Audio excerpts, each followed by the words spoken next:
Good morning, student. Today we start our new topic, difference between monetary and non-monetary motivation or financial or non-financial motivation. In previous video, we study about financial and non-financial motivation. Financial motivation जिनको की measurement हम money में कर सकते हैं वो हमारे financial motivation होते हैं और नॉन फाइनेंशियल मोटिवेशन ऐसे मोटिवेशन जो डायरेक्टली जिनका मनी से कोई रिलेशन नहीं होता है, जैसे job security, opportunity of promotion, recognisation, training and development. अब डिफरेंस क्या है दोनों में? Serial number, basis of differences, monetary और फाइनेंशियल मोटिवेशन, नॉन मॉनेटरी और non financial motivation. First meaning, it refer to rewards which can be calculated in term of money. ये वो reward है जिसको कि हम मनी के टर्म में कैलकुलेट कर सकते हैं। If refer to motivation which can't be calculated in term of money. Non financial motivation को हम मनी में मेज़र नहीं कर सकते, मनी में मेज़र नहीं कर सकते। सेकंड, इकोनॉमिक और psychological. It is economical motivation which satisfy the material wants, जिससे कि एक एम्प्लॉइज़ अपनी जो मटेरियल की वांट्स होती है उनको सेटिस्फाई करता है। It is a psychological satisfaction which satisfy internal feelings. ये साइकोलॉजिकल सेटिस्फेक्शन होता है जिससे कि एक ह्यूमन बीइंग अपनी इंटरनल फीलिंग्स को सेटिस्फाई करता है। Third, suitability. They are suitable for lower level employees. ये लोअर लेवल के एम्प्लॉयज़ को सूट करता है। They are suitable for higher level managers. ये हायर लेवल के मैनेजर्स को सूटेबल होता है। Visibility, monetary motivation are visible as they are measurable in term of money. Monetary motivation को हम ये विजिबल होता है क्योंकि हम इसको मॉनेटरी टर्म्स में मेज़र कर सकते हैं। Non monetary motivation are not visible as they are not measurable in term of money. Non monetary जो मोटिवेशंस होते हैं उनको हम मेज़र नहीं कर सकते बिकॉज कि वो मनी के टर्म में मेजरेबल नहीं होते, विजिबल भी नहीं होते। Examples, it's include salary, bonus, commission, profit sharing, pension, life insurance, premium paid by employer etcetera are monetary financial motivation. It include job security, promotions, status, career advancement, opportunity etcetera. तो that is the very IMP question, difference between the financial or non-financial motivation or difference between monetary and non-monetary motivation। अब हमारा question आता है यहाँ पर, विच is better, financial और non financial incentives. The importance of incentives for better productivity can be highlighted from the words of J.R. Terry, S.C. Franklin, who wrote, when employees enjoy their jobs, find the work challenging, and like the work environment, they usually put forth their best efforts and perform their task enthusiastically. In other words, they are motivated to produce an optimal output। जब हमारे employees अपने काम को enjoy करते हैं, जब उनको challenging work को फाइंड करने लगते हैं, उसको लाइक करते हैं, जब वो अपने बेस्ट एफर्ट्स से वर्क करते हैं, तो दे आर मोटिवेटेड, वो मोटिवेटेड एम्प्लॉयज़ होते हैं। Now which incentives is more effective, financial और non financial? This is difficult to answer and financial cannot be an ideal answer which is applicable to all circumstances of a person। और which is better, financial और non financial, तो उसका answer कभी भी ये नहीं हो सकता कि फाइनेंशियल मोटिवेशन इज़ बेटर, क्योंकि हर सिचुएशन पर हमारा ये एप्लीकेबल नहीं होता है कि हमने एम्प्लॉयज़ की सैलरी वेजेस बढ़ा दी तो वो सेटिस्फाई होकर वर्क करने लग जाएगा। There are two opinions on the success of money as a motivating factors. According to one opinion, financial incentives are more successful because more monetary satisfy everybody. एक opinion हमारा कहता है कि फाइनेंशियल इंसेंटिव्स सक्सेसफुल होते हैं क्योंकि उससे जो एवरीबडी की नीड्स सेटिस्फाई होती है. More money in itself is an indication of status. On the other hand, some people have an opposite opinion. They think that money is not may bring respect. Everything. A man also needs social respect and status. एक man को social respect और status भी चाहिए होता है. It is not necessary that money may bring respect. और ये ज़रूरी नहीं है कि money से respect आ जाती है. Somebody has said money is needed when you don't have it. अगर आपके पास मनी नहीं है तो आपको मनी चाहिए. Non financial rewards are more effective to motivate a prosperous person. Material rewards become ineffective after a certain level. एक लेवल पर जब एम्प्लॉयज़ अपनी नीड्स को पूरा करने लग जाता है, सफिशिएंट उसको सैलरी मिल रही है, तो उसके बाद नॉन फाइनेंशियल मोटिवेशन वर्क करता है. We can say in conclusion that financial gain is the best source of motivation up to a limit. After reaching a financial status or level, person is more motivated by non-monetary incentives. Through this, limit varies from person to person. और इसकी limit भी person to person अलग है. एक limit तक व्यक्ति को पहले फाइनेंशियल मोटिवेशन लगता है. जब उसकी वो लिमिट पूरी हो जाती है तो उसके बाद उसको नॉन फाइनेंशियल मोटिवेशन ही वर्क करता है. तो that is the answer of our question which is better. Elements of a sound और good motivation system. A sound motivation system should be have following features. First, productive. A good sound system of motivation must encourage the subordinates to work efficiently and effectively. It must aim to improving the productivity of the workers.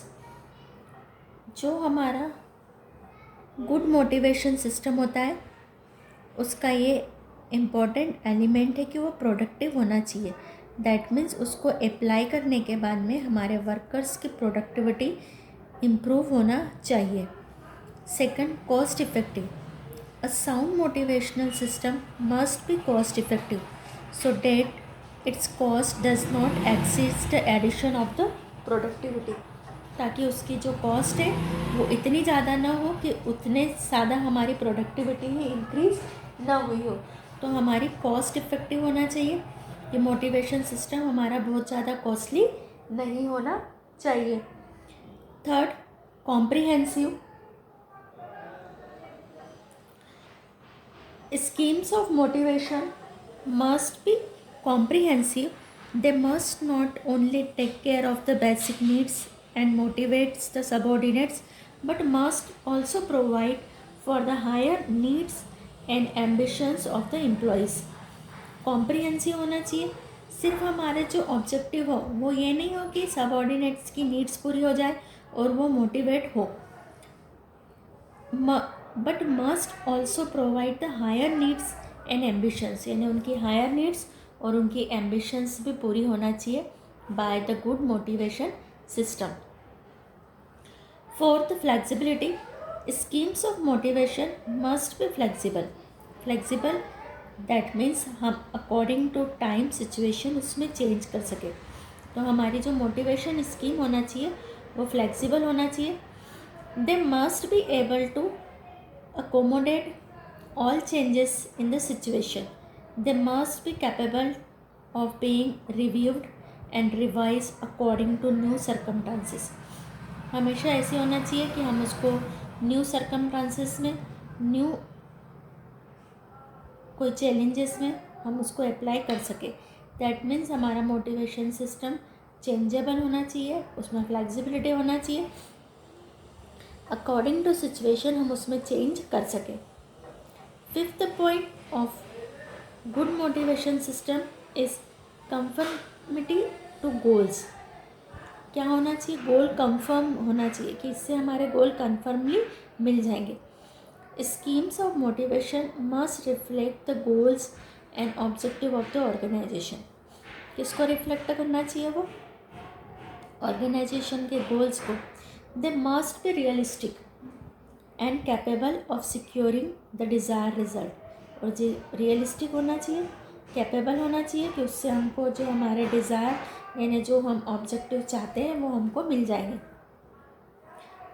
अनबियस्ड यानी हमने किसी के साथ में भी हमको partiality नहीं करना चाहिए।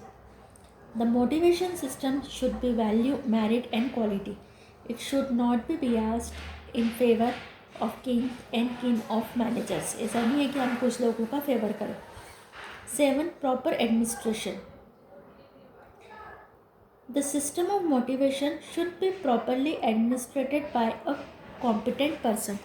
जो भी मोटिवेशन सिस्टम है वो कॉम्पिटेंट पर्सन के द्वारा एडमिनिस्ट्रेट होना चाहिए। यानी कि जो मोटिवेशन सिस्टम है, किसको सैलरी देना है, वेजेस देना है, कितनी किसका इम्प्रूवमेंट करना है, इसका पूरा एडमिनिस्ट्रेशन एक कॉम्पिटेंट पर्सन के हाथ में होना चाहिए। Then only the desire result can be achieve. तभी हमारे जो रिजल्ट हम चाहते हैं वो अचीव होंगे। Incapable person will destroy the spirit and the purpose of motivation. जो इनकेपेबल पर्सन को अगर हमने मोटिवेशन सिस्टम को हैंडल करने के लिए दे दिया तो वो क्या होगा, विल डिस्ट्रॉय द स्पिरिट। हमारी जो काम करने की स्पिरिट है वो डिस्ट्रॉय हो जाएगी और मोटिवेशन का पर्पस भी हमारा डिस्ट्रॉय हो जाएगा। तो एनी 4 पॉइंट में आपको ये फर्स्ट 4 पॉइंट आपको लेना है आंसर में। तो हमारा एलिमेंट ऑफ अ साउंड और गुड मोटिवेशन सिस्टम ओनली आपको रीड करना है, इसको कॉपी में लिखना नहीं है। अब हमारा न्यू एलिमेंट स्टार्ट हो रहा है, leadership. Leadership is a quality of behaviour.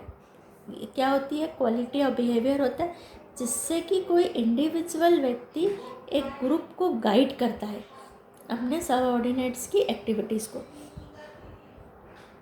Meaning of leadership. Leadership is a quality of behaviour by which an individual guides and directs the activity of subordinate. Subordinates की activity को guide करता है, individually guide करता है, वो direct करता है जो लीडर होता है। It is the ability to persuade others to act enthusiastically, यानी उत्साहपूर्वक काम करने के लिए वो दूसरों को आगे लाता है, परस्यूट करता है। Leadership is the process of stimulating members of the groups के मेंबर्स को स्टिमुलेटिंग, उनको उत्साहित करने का काम करता है towards attaining the pre determined objective of the business. और इसी से हमारे बिजनेस के जो प्री डिटरमाइंड ऑब्जेक्टिव है वो अटेन होते हैं, मिलते हैं हमको। Leadership is one of the essential quality of an effective manager. एक मैनेजर में ये क्वालिटी होना चाहिए लीडरशिप की कि वो अपना टीम का लीडर बन सके। Leadership is concern with the influencing the subordinates to contributes toward the organisational goals. ये जो लीडरशिप है ये हमारे सबऑर्डिनेट्स के कॉन्ट्रीब्यूट्स को ऑर्गेनाइजेशन के गोल अचीव करने में हेल्प करती है। तो लीडरशिप किससे कंसर्न करता है कि उसके सबऑर्डिनेट्स ऑर्गेनाइजेशन के गोल अचीव करने में अपना कंट्रीब्यूशन इफ़ेक्टिवली मैनर में दें। तो लीडरशिप का वर्क क्या है कि वो अपने सबऑर्डिनेट से इफ़ेक्टिवली वर्क लेता है, उनको गाइड करता है, उनको सुपरवाइज करता है, उनकी एक्टिविटी को डायरेक्टली उनसे कंसर्न रखता है। और मैनेजर में लीडरशिप की क्वालिटी होना इसेंशियल है। ये आपको मीनिंग यहाँ से लेना है, कॉपी में लिखना है। इसके बाद में हमारा डेफिनेशन हम इसकी नहीं लेंगे। In this way leadership is the ability of the manager to induce subordinates to work with confidence and zeal, जिससे कि हमारे सबऑर्डिनेट्स कॉन्फिडेंस और ज़ील के साथ में वर्क करते। Leadership is an